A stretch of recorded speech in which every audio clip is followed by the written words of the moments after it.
guys, I just came from work, and the reason why I'm going to be making this video today is I just want to I'm going to kind of be over the place, but I want to just talk about how I feel corporate America is currently for me. I'm in special education. I'm not technically in a corporate American type of environment, but it just feels like, man, every single freaking day that I'm working in this job, it seems like, I'm working, I'm drooling away. I'll wake up at a certain time. You have to be very regimented just to have a job you don't even really want to have most of the time. But how this economy is, you have to constantly work in it, and you have to put in the system. And I'm like, okay, man, like, people are telling me, okay, yeah, this is a relatively stable field, stay in it. But man, I am freaking dead after a lot of days after work. I deal with the kids. They'll run around the classroom most of the time. The class is supposed to technically have 2 supporting staff members. I only have 1 additional supporting staff member. Originally I had 2, then I went down to 1, then I went back to 2, and then I'm back down to 1 again. So really, they're not legally even supposed to keep me in this class with only 1 supporting staff like that. Especially, because these kids are special education, because if something happens in class, like they fall, they trip, I'm going to be completely blamed for it. And I'm taking all the liability for this bullshit, So it's kind of like a crazy situation, more or less, that I'm in, where I'm kind of like in a pickle where I have to take all these tests, all these qualifications, or they said that I had to take all these tests, all these qualifications before a certain deadline. They originally gave me to take all the tests until December 5th, and it was like 3-4 tests, and these are not like easy tests. They're like ACT, SAT, borderline type of practice type of tests that you would take, right?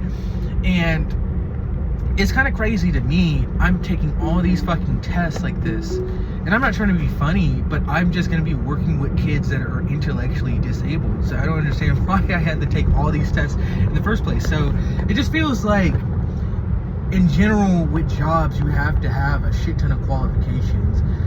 You know what I mean? Like, it just feels like everything is like 3 to 5 years of experience. You have to have this much experience, or you have to have this specific type of experience, and you have to have internships. You have to have everything, the whole 9 yards. And it feels like the average person that's getting an entry-level job's age is like 43 years old. Yeah, I actually think that I was looking at a statistic last time with these entry-level jobs, because a lot of these mid-level management type of people have been getting fired. So it's kind of been a shift in the economy. Because I'll be honest, I'm freaking driving. I'll be honest, initially when I had graduated from university, I applied for 3,000 jobs, and I got nothing.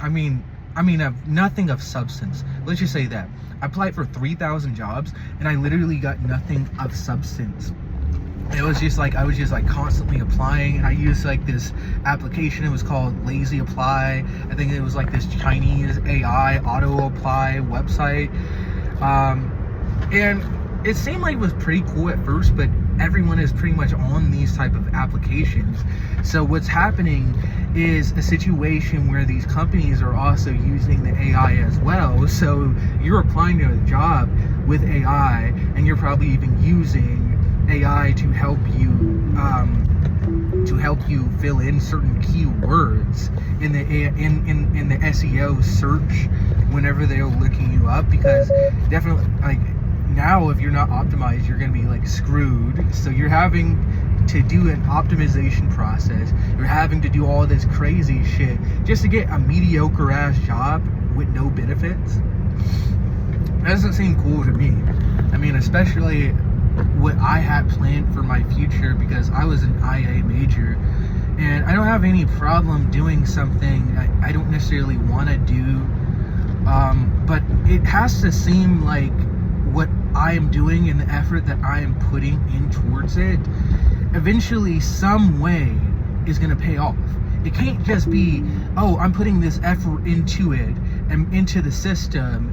I'm talking about just kind of like the job market in the United States. You're putting all this time, effort into the system, and in possibly like 3 to 5 years, not specifically with teaching, but with other professions, in 3 to 5 years, you're going to get fired anyway, or they're going to reassign you, or going to move you to a different position, you know, like a lower like type of position, or you're barely moving to really make substantial enough income to pay for your own bills.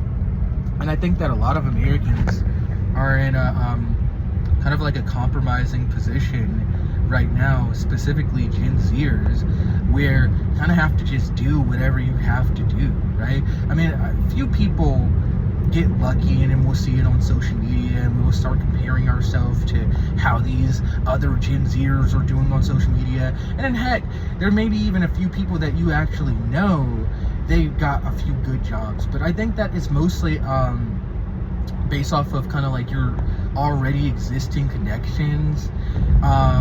Specifically connections, what I mean, like if your dad had more tighter connections with this person, the nepotism in that type of way, I think that can be very beneficial, especially nowadays. But I think, yeah, it's more or less you have to just do whatever you have to do. You have to get in wherever you fit in, because most of the jobs are so freaking crappy nowadays.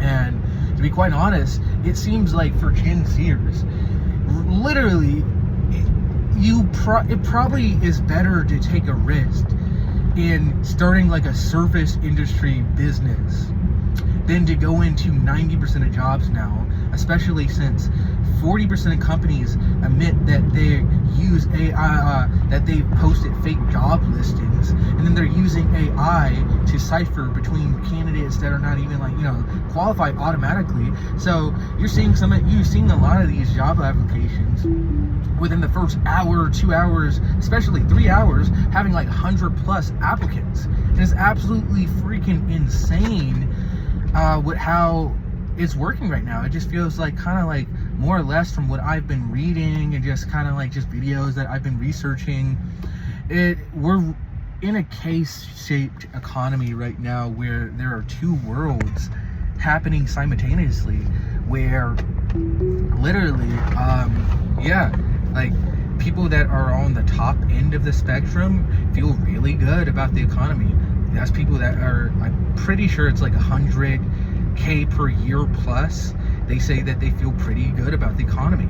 And people below that margin, this is where we're seeing a lot of people talk about the economy. And this is your average person, and it's just going to keep on just going up and up from there until,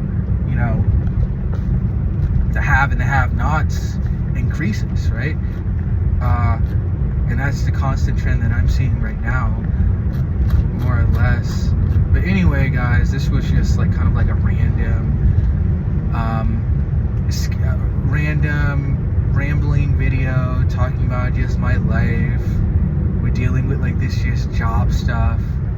And you also know what's an interesting point too about dealing with this whole job situation is that these companies are not stable either. So it's like, okay, I could get on one end, if you do all this stuff, you're applying for 3,000 jobs, and then you stay with the company for like actually a decent amount of time, like 7 to 10 years, and you actually got expertise, you're getting skills from the jump from the company, but then you're not getting any really tangible skills from it, because they're expecting you to have it off the jump. So really, entry-level jobs are dead for Gen Z. But pretty much for me, that's the video for today, guys, and I'll see you guys in the next video.